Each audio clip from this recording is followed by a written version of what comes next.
राधा कुंड के बीच कंकण कुंड है, सखी जो उन्होंने सखी के संग बनाया था। राधा कृष्ण को थके हुए देख सखियों ने उन्हें सुबल कुंज में जो राधा जी को अर्पण किया है उसमें शयन करने को कहा। पद्म पुराण में कहते हैं, यथा राधा प्रिया विष्णु तस्या कुंड प्रियम तथा सर्व गोपीसु सेवैका विष्णु रत्यंत वल्लभा। अर्थ है, जिस प्रकार समस्त गोपियों में श्री राधा जी श्री कृष्ण को सर्वाधिक प्रिय है, उनकी सर्वाधिक प्राण वल्लभ है, उसी प्रकार राधा जी का प्रिय कुंड भी उन्हें अत्यंत प्रिय है। वराह पुराण में कहते हैं, सर्व पाप रस तीर्थ नमस्ते हरि मुक्ति प्रदः नमः कैवल्य नाथाय राधा कृष्णा विधाई ने। अर्थ है, हे राधा कुंड, हे श्री कुंड, श्री कृष्ण कुंड, आप दोनों समस्त पापों को क्षय करने वाले तथा अपने प्रेम रूप कैवल्य को देने वाले हैं। आपको पुनः पुनः नमस्कार है। शिव खोज स्थान पर उद्धव कुंड से चलकर श्री राधा कुंड में प्रवेश करते ही परिक्रमा मार्ग पर दाहिनी ओर यह स्थान स्थित है। कहते हैं, प्राचीन काल में एक समय एक संगाली भूली भटकी दिन के समय इधर चली आई। कुत्तों ने उसे मार डाला। गांव वालों ने उसी स्थान पर संगाली का दाह संस्कार किया। आश्चर्य की बात हुई कि दाह संस्कार के समय संगाली के शरीर से एक किशोरी प्रकट होकर आकाश में अंतर्ध्यान हो गई।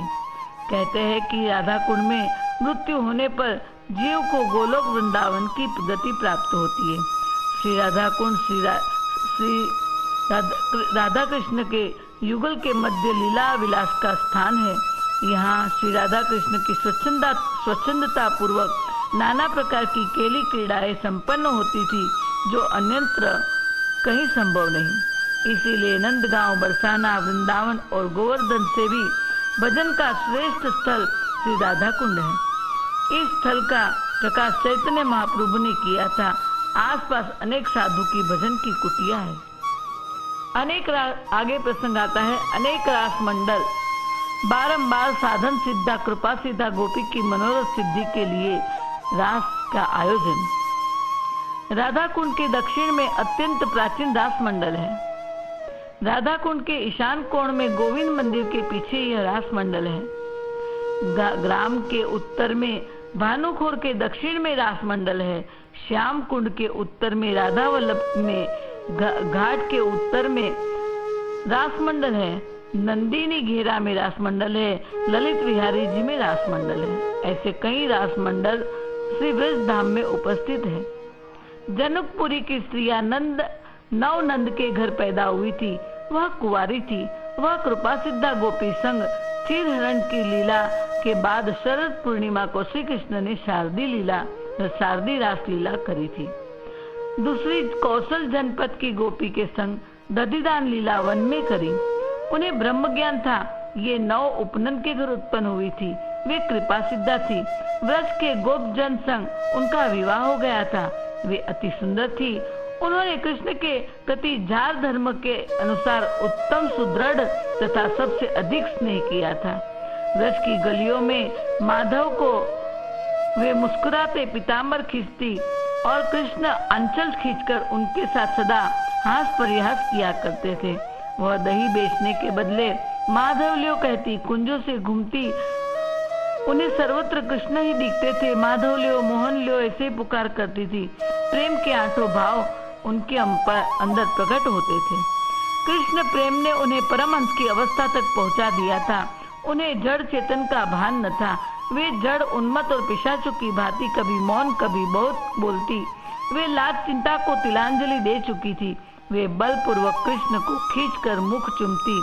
उनकी तपस्या का क्या वर्णन करें, जो सारे लोक व्यवहार एवं मर्यादा मार्ग को तिलांजलि देकर हृदय इंद्रियादि के द्वारा पूर्ण पर ब्रह्म वासुदेव में अविचल प्रेम करती थी। तीसरी अयोध्या वासिनी स्त्रियां के लिए आता है कि राम जी के व्रत में परायण हो सरयू तट पर तपस्या करी थी उन्होंने। अतः विमल राजा की कन्या बनी। कैसे कृष्ण को पाया, कैसे काम्यवन में उनका मनोरथ पूर्ण हुआ, वो हम पहले देख चुके। ये साधन सिद्धा थी। चौथा, कार्तिक पूनम को महाराज हुआ। दंडकारण्य के ऋषि गोपी बने थे।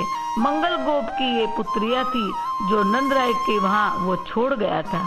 वह नंद भवन की गौशाला में गोबर उठाने का काम करने लगी। वहां श्री कृष्ण को देखकर पूर्व जन्म का स्मरण हो आया और कृष्ण प्राप्ति के लिए यमुना जी की सेवा पूजा करने लगी।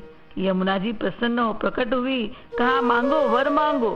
ऐसा कहा तो कन्याओं ने कहा श्री कृष्ण को पति रूप में हमें चाहिए, श्री कृष्ण हमें पति रूप में चाहिए। यमुना जी ने तथास्तु कहा। श्री कृष्ण ने यमुना जी की प्रार्थना से कार्तिक पूर्णिमा की रात को उनके साथ महारास कर उनका मनोरथ पूर्ण किया। पुलिंद कन्या संग महारास। पुलिंद कन्या रामावतार में राम की दीवानी होकर राम के चरण की धूली जंगल में उठाती थी और उनसे शादी करना चाहती थी और अंत में मस्तक पर धूली रखकर प्राण त्याग रही थी। तब राम ने वरदान दिया था, मैं विंध्याचल के वरदान दिया था कि तुम वृंदावन में गोपी बन के आना। वे विंध्याचल के पुलिंद घर में पैदा हुई थी। उनका पिता कंस का सेवक बना। मथुरा में कामगिरी पर्वत पर निवास किया था उन्होंने आकर, और श्री कृष्ण दर्शन से उनके हृदय में प्रेम की पीड़ा जाग उठी। भगवान की श्री संपन्न चरण रज को वो रोज सिर पर धारण करके उन्हीं का ध्यान एवं चिंतन में डूबी रहती थी। भगवान ने उन संग भी महारास किया। मार्गशीर्ष पूर्णिमा महारास प्रसंग है। यज्ञ सीताएं कृपा सिद्धा थी। वे सब दिव्य यौवन संपन्ना थी। एक दिन श्री कृष्ण के दर्शन पाए वे सब मोहित हो गई। वे दिन रात सोचने लगी श्री कृष्ण को पति रूप में कैसे पाए। उन्होंने देखा श्री कृष्ण राधा के वश है। हम राधा जी से ही कृष्ण को पाने का उपाय पूछे। एक दिन उन्होंने राधे को मिलने का निश्चय किया और जावट के महल में पहुंच गई और श्री राधा ने उनका स्वागत किया। आगमन का कारण पूछा कि हे सखियों, आप आज किस हेतु से मेरे पास आई है। उन गोपियों ने अपने मन का मनोरथ बताया। हम श्री कृष्ण को पति रूप पाना चाहती है, हमको कोई उपाय बताओ, वे आपके वश है। राधा करुणामयी है। उनको एकादशी का व्रत बताया जैसा अम्बरीश ने किया था। 10वीं रात्रि उपवास, एकादशी उपवास, द्वादशी 12 बजे तक ब्राह्मण भोजन करा के फिर अनाज ले। उन यज्ञ सीता गोपियों ने एकादशी व्रत किया। गोपी का प्रश्न है, पूरे वर्ष भर की एकादशी के नाम क्या है, किस भाव से कैसे करें, पहले किसने इस व्रत का अनुष्ठान किया, विस्तार से समझाओ। श्री राधे बोली, मार्गशीर्ष मास के कृष्ण पक्ष में भगवान विष्णु के शरीर से मुख्यतः उनके मुख से एक असुर का वध करने के लिए एकादशी की उत्पत्ति हुई थी। अतः वह तिथि अन्य सब तिथियों में श्रेष्ठ है। प्रत्येक मास में पृथक पृथक एकादशी होती है, वही सब व्रतों में उत्तम है। इनके 26 नाम हैं। मार्गशीर्ष मास से शुरू होती है। पहली एकादशी उत्पन्ना, फिर मोक्षा, सफला, पुत्रदा, षटतिला, जया, विजया, आमलकी, पापमोचनी, कामदा, वरुथिनी, मोहिनी, अपरा, निर्जला, योगिनी, देवशयनी, कामिनी, पवित्रा, अजा, पद्मा, इंदिरा, पापकुशा, रमा, प्रबोधिनी, सर्वसंपन्न और प्रदा। ये 26 एकादशी है। 2 एकादशी मल मास में होती है। इन 26 नामों का जो भी पाठ करता है वह वर्ष भर की एकादशी का फल पा लेता है। एकादशी के व्रत नियम बताते हुए राधे जी ने कहा, 10वीं एक समय सुबह भोजन करे, रात्रि में जितेंद्रिय रहकर भूमि पर शयन करे, जल भी एक बार ही पिए, धुला हुआ वस्त्र पहने और तन मन से निर्मल रहे। एकादशी को ब्रह्म मुहूर्त में उठकर श्री हरि के चरणों में प्रणाम कर शौचादि निवृत्त हो स्नान कर विकार रहित मंदिर में केशव का पूजन करे, नैवेद्य अर्पण करे, भक्ति युक्त चित्त से दीप दान करे, ब्राह्मणों से कथा सुनकर दक्षिणा दे, रात्रि को जागरण करे और कीर्तन और कृष्ण भजन करे। 10वीं को 10 त्याग करने हैं। कांसे का पात्र, मांस, मंसूर, कोदो, चना, साग, शहद, पराया अन्न, दोबारा भोजन तथा मैथुन। एकादशी को 11 चीज का त्याग करना है। जुआ, निंद्रा, मद्यपान, दंत धावन, पर निंदा, चुगली, चोरी, हिंसा, रति, क्रोध, असत्य भाषण। द्वादशी त्याग कासे का पात्र, मांस, शहद, तेल, मिथ्या भोजन, पिट्टी, साड़ी का चावल और मंसूर आदि। इस विधि से उत्तम एकादशी का व्रत अनुष्ठान करें। गोपी का प्रश्न है, यहाँ एकादशी का व्रत का समय बताओ, उससे क्या फल होता है? एकादशी महात्म्य यथार्थ रूप वर्णन करो। राधा जी ने कहा, यदि दसवीं 55 घड़ी तक वो देखी जाती हो, दसवीं तिथि 55 घड़ी तक देखी जाती हो, तो वह एकादशी त्याज्य है।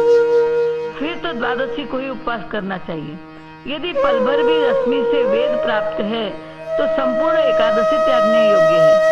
यदि एकादशी बढ़कर द्वादशी के दिन भी कुछ काल तक विद्यमान हो, तो दूसरे दिन वाली एकादशी ही व्रत करने योग्य है। पहली एकादशी को उस व्रत में उपवास नहीं करना चाहिए, दान अवश्य करना चाहिए, इससे श्री कृष्ण की प्राप्ति होगी। एकादशी कथा श्रवण से वाजपेयी यज्ञ का फल मिलता है। एकादशी व्रत से 88,000 ब्राह्मण भोज का फल मिलता है। एकादशी अनुष्ठान से वसुंधरा दान का फल मिलता है। अगर समझ में न आए तो किसी पंडित को पकड़ के और फिर से आप पूछ लेना। एकादशी को संपूर्ण तिथि की परमेश्वरी जानो। यज्ञ सीता गोपी बनके राधा के चरणों में आई थी, जो उनको प्रणाम करके अपने भवन आई। एकादशी व्रत का अनुष्ठान किया। श्री कृष्ण राधा की प्रसन्नता से उनके ऊपर प्रसन्न हुए हैं और मासिक मास की पूर्णिमा को उनके संग महारास किया है। छठा कहते माघ पूर्णिमा में वासंती रास हुआ है। जो हम पहले देख चुके, उनमें कौन सी गोपी थी और उसने श्री कृष्ण को पाया, तो सुने, इसमें 3 प्रकार की गोपियां थी वासंती रास में। रमा वैकुंठ वासिनी सखिया, रमा की वैकुंठ वासिनी की सखिया थी। कुछ समुद्र से उत्पन्न लक्ष्मी जी की सखिया, कुछ अजित पद वासिनी, कुछ उग्र वैकुंठ लोक की देवियां, कुछ लोकाचल वासिनी देवियां विष्णु के रूप पर मोहित थी। उनको नारायण ने वर दिया, कृष्ण अवतार में एक हो गए। वह व्रज में गोपी बन के आई, माघ मास का व्रत किया। श्री कृष्ण ने उनकी परीक्षा लेने की सोची। माघ मास के शुक्ल पक्ष की पंचमी तिथि को, जो भावी वसंत के शुभ आगमन का सूचक प्रथम दिन है, उस दिन परीक्षा लेने के लिए कृष्ण जोगी का वेश बनाकर उनके घर के निकट गए। वे देवियां व्रज में 6 वृषभानु के घर उत्पन्न हुई थी। श्री कृष्ण भगवान ने बागंबर पहना था, जटा बांधी थी, भभूति रमाई थी, वेणु बजाते उनके मोहल्ले में प्रवेश किया। अलख निरंजन, अलख निरंजन, अलख निरंजन, ये गोपांगना तरुण योगी को प्रेम विवल हो देखने दौड़ी आई। योगी को देख प्रेमानंद में डूबी हुई परस्पर कहने लगी, ये कौन बालक है जिनकी आकृति नंद नंदन से मिलती जुलती है? यह किसी धनी राजा का पुत्र होगा, जो अपनी स्त्री के कठोर वचन रूपी वाणी से मर्म बंद जाने के कारण घर से विरक्त हो गया और सारे कृत्य कर्म को छोड़ बैठा है। आहा, ये अत्यंत रमणीय सुकुमार है, कामदेव के समान सारे विश्व को मोहने वाला है। आहा, इसकी माता, इसके पिता, पत्नी, बहन इसके बिना कैसे जीवित होंगे? यह विचार करके सब ओर से झुंड की झुंड व्रजांगनाएं उनके पास आ गई और प्रेम विवल होकर योगीश्वर से पूछने लगी। गोपांगनाओं का प्रश्न। गोपांगना प्रश्न करती, योगी बाबा तुम्हारा नाम क्या है? तुम कहाँ रहते हो? तुम्हारी वृत्तियां क्या है? तुमने कौन कौन सी सिद्धि पाई है? कृष्ण ने कहा, मैं सिद्ध योगेश्वर हूँ, सदा मानसरोवर में निवास करता हूँ। मेरा नाम स्वयं प्रकाश है। मैं अपनी शक्ति से सदा बिना खाए पिए ही रहता हूँ। हे व्रजांगनाओं, मैं परमहंसों का जो अपना स्वार्थ आत्म साक्षात्कार है, उसकी सिद्धि के लिए जा रहा हूँ। मुझे दिव्य दृष्टि प्राप्त हो चुकी है। मैं तीनों काल की बातें जानता हूँ। मंत्र विद्या द्वारा उच्चाटन, मारण, मोहन, स्तंभन तथा वशीकरण भी जानता हूँ। गोपी बोली, हे योगी बाबा, तुम बड़े बुद्धिमान हो तो बताओ हमारे मन में क्या है। कृष्ण ने कहा, यह बात तो आपके कान में कहने योग्य है, या कहो तो सबके सामने ही कह दूं। गोपी बोली, अगर हमारे मन की बात जानते हो तो वशीकरण मंत्र पढ़कर उन्हें यहाँ इसी वक्त ला दो, तब हम तुम्हें श्रेष्ठ योगी मानेगी। कृष्ण बोले, तुमने परम दुर्लभ दुष्कर भाव व्यक्त किया, मैं तुम्हारी इच्छा पूर्ण करूंगा। तुम सब आंखें बंद करो। सभी गोपी ने आंखें बंद की। तब श्री कृष्ण ने योगी रूप छोड़कर नंद नंदन के रूप में प्रकट हो गए। गोपियों ने आंखें खोली, योगी का प्रभाव जाना, कृष्ण चरणों में लिपट गई और बोली, आपके दर्शन कराए वो योगी कहाँ, उसका धन्यवाद तो कर ले।